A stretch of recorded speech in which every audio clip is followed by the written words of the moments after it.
Gabi po ma'am, ano pong pangalan mo? Isabella Business. Isabella. Taga saan po kayo ngayon?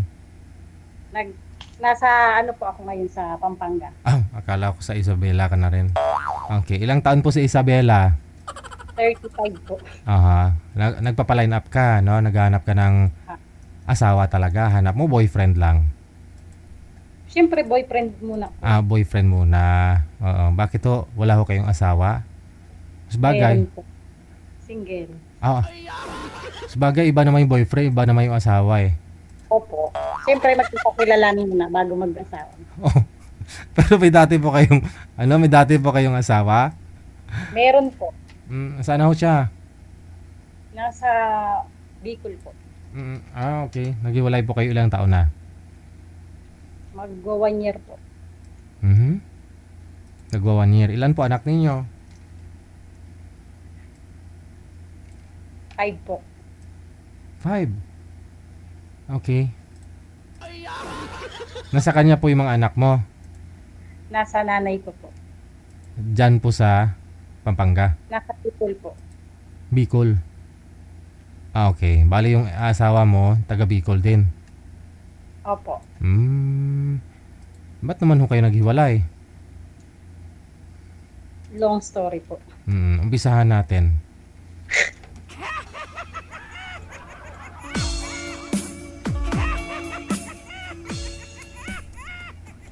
Bakit ho kayo naghiwalay? Ay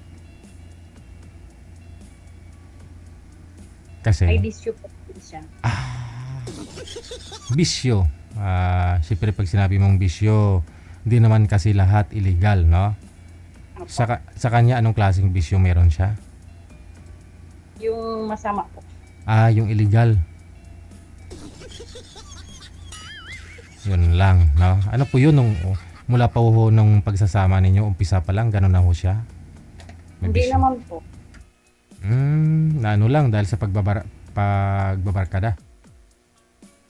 Sa ano po siguro, sa pagtrabaho niya po siguro. Ano po ba trabaho niya? Mining po. Kailangan nila siguro yun, parang pampalakas, tapos hindi antok, no? Hindi pa po siguro lahat. Ha? Depende naman po siguro. Oo, makailangan niya yun. Yun siguro yung nasanayan niya na o na diskubrihan niya, no? Pwede pala to panlaban para maraming kuy-kuy. Maraming kuy-kuy. Ano po yun sila naghukay, ganun? Hindi po, yung parang nagpapasaan po ng lupa na may ano po. Galing pa mismo sa may minahan, Opo. ay ano yun nila, parang isusorting, parang alam, ganun, Gigilingin po yun. gigilingin. Pero Sabi ko, hindi naman po sila ganun kalaking kita. Parang per bags lang po sila. depende sa hakot niya kung gaano Opo. ka pangunduksyon, no? Mm. Sabi natin 5 piso bawat sako. Ganon. Hindi naman po. Siguro mga 100, pero malayo po yung hahakutin nila. Parang bundok, tatawirin nila. Okay. So nagawa niya pa hong magaganyan, magbibisyo, ganong bisyo para kasi ang hirap din kumita ng pera, di ba? Mga po, buti po kung isa lang ang anak namin, ang dami po. Oo, kahit isa lang, kahit isa pa yung anak hindi rin maganda. Oo nga po, kulang na kulang. Oo. So bali, ano po yun na sinabihan mo naman magbago ka na para hindi kita iwanan. Maraming chance ko po siyang binigyan Pero para mabuo. Kasi ayoko pong parang broken. maging ma-broken family. By the way, Kaya parang ano po pinilit pong mabuo. anong pinagkakabalaan niyo po diyan sa Pampanga? Nagtatrabaho po. Okay, sige. Wala po kayong balak mag-abroad? Ay, nininervyos po ako. Ano po ba trabaho niyo diyan? Sa bahay po. Try mo mag-abroad habang bata pa. Habang bata pa, magtambisaw sa ulan. Okay. Yung mga anak mo, sino kasama sa province? Yung lola po, tas yung lolo. Yung nanay mo, tatay. So hindi nagsusupport yung tatay. Hindi na po yata. Hmm. Okay, kasal po kayo. Opo. Ah. So hanap mo ngayon dito sa programa natin, syempre boyfriend muna, no? Makilala nyo ang isa't isa. Ano po yun? Dapat hindi rin kasal? Or kasal okay lang sa'yo? May kilala ho ako mang binata si... Sino nga yung taga Valenzuela manager? Taga Bignay? Si Rodel, no? Rodel! Baka ito na, malapit lang. Taga Bignay. Sa Valenzuela. O ngayon, saan po kayo sa Pampanga, ma'am? Angeles po. Ayun, malapit lang. Sir, baka nanonood ka po ngayon, pwede mo i-bike si ma'am, no? Puntahan doon sa Angeles. Binata, ma'am, binata. Oo. Wala pang karanasan yun.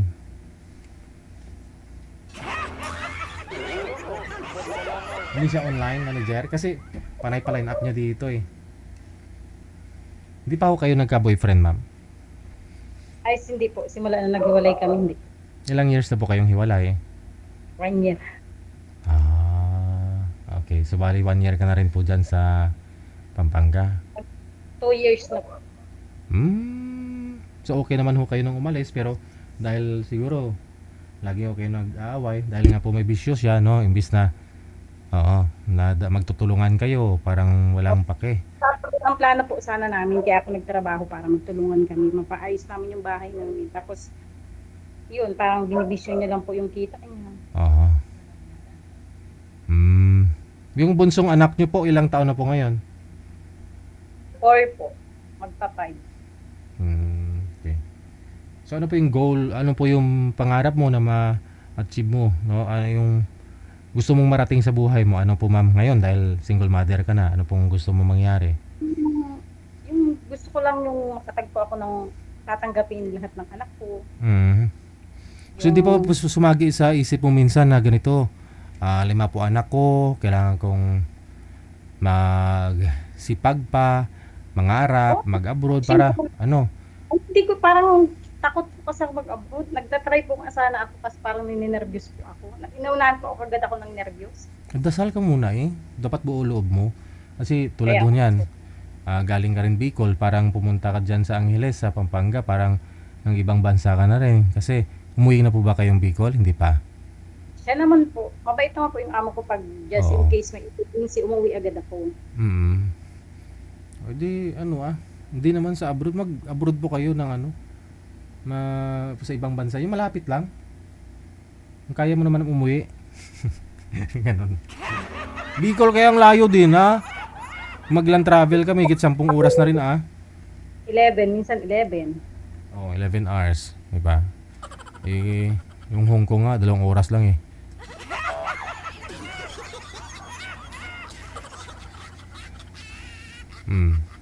So yun po, gusto niyo po ngayon makahanap talaga ng lalaking tatanggap sa'yo,